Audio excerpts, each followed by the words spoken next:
Plus subject जी sir. Plus अगर not आया है तो नॉट, यानी अगर वाक्य में नहीं आया है तो नॉट, प्लस वर्ब की फोर्थ फॉर्म, वर्ब की फोर्थ फॉर्म, वर्ब की फोर्थ फॉर्म किसे कहते हैं? जिसमें आईएनजी लगाया जाता है, ठीक है।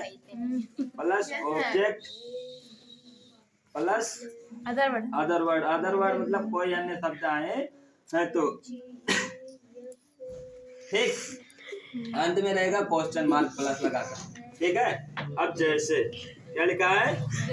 जैसे, जैसे राम बाजार क्यों जा रहा था? राम बाजार क्यों जा रहा था?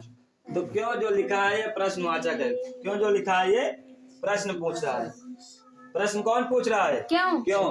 तो इसलिए हम लास्ट में लगाएंगे प्रश्नवाचक चिन्ह। अब सबसे पहले शोध में क्या लिखा है कि क्वेश्चन वर्ड सबसे पहले लिखा जाए, तो लिखो सबसे पहले क्वेश्चन वर्ड। क्वेश्चन वर्ड क्यों है ना? तो क्यों की अंग्रेजी क्या होती है? वाई। फिर कह रहा है सहायक क्रिया लिखी जाए। फिर क्या लिखी जाए? सहायक क्रिया। तो सहायक क्रिया क्या है? वाज बियर है, लेकिन जो सहायक क्रिया लगेगी वो कर्ता के अनुसार लगेगी। जो सहायक क्रिया लगेगी वो कर्ता के अनुसार लगेगी। तो कर्ता क्या वचन है? एक वचन है ना कर्ता। राम एक वचन है ना, तो एक वचन के साथ क्या लगी है? वाज। राम वाज। अब फिर क्या लगाया जाएगा? Sir ji why Ram, why was Ram, why was Ram. तो अब सब्जेक्ट लिखा जाए, क्योंकि सूत्र फिर वाज दिया, फिर सूत्र के अनुसार सब्जेक्ट है, तो सब्जेक्ट लिखते हैं राम, ठीक। फिर नॉट अगर नहीं आया है वाक्य में कहीं तो कहीं वाक्य में नहीं आया है, नहीं आया है कहीं नहीं, तो इसलिए नॉट नहीं लगाएंगे, ठीक है। Y was Ram. अब फिर क्या लगाया जाएगा? क्रिया। क्रिया के फोर्थ फॉर्म। तो पहले क्रिया क्या होती है? गो, जाना, जाना यानी जा रहा है ना, जाना, जाना की अंग्रेजी क्या होगी? गो, गो होगी।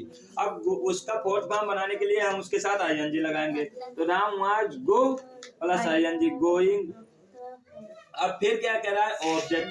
तो ऑब्जेक्ट क्या है? बाजार। ऑब्जेक्ट क्या है? बाजार। बाजार की अंग्रेजी क्या होती है? Going to market. तो मार्केट। बाजार की अंग्रेजी क्या होती है? मार्केट। और